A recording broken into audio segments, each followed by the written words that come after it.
आलू पकुड़ी बनवा फास्ट छोट छोट आलू को एमती काटी नियंतु। तापर आवश्यक सामग्री सब दबा, आवश्यक अनुजाई लुण दबा,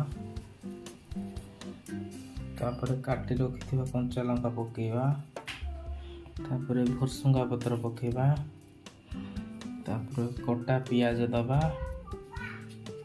तापर रेड चिली पाउडर टिके पकेबा कलर पाए, तापर बेसन पकेबा,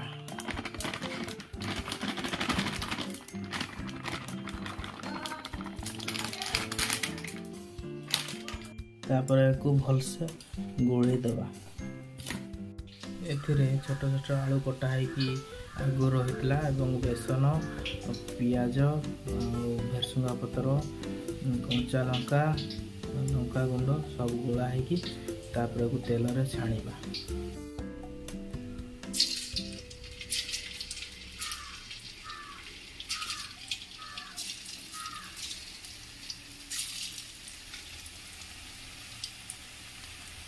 आमर गरम गरम पकुड़ी आसिकी आम गहन रे उपस्थित अच्छी। तो दीटा टाइप रो देखिबो, एटा हला मुड़ी रे खाया पई, एटा आपण भात चा दीटा टाइप रही है। एटा मुड़ी रे खाई परिबे, एटा होची भात रे चा रे चूड़ा रे जहा देर आपण माने खाई परिबे, किछि असुविधा नहीं। बढ़िया सुंदर वासना आसुची। तो एमिति वीडियो देखिया पई मो चैनल को सब्सक्राइब करंतु, लाइक शेयर कमेंट करंतु।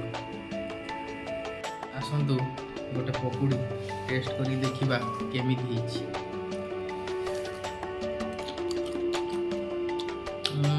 जबरदस्त। तो आपण मैंने भी घरे ट्राए करंतु, आ केमिति लागिला कमेंट करंतु, चैनल को सब्सक्राइब करंतु। रहुची, धन्यवाद, जय जगन्नाथ।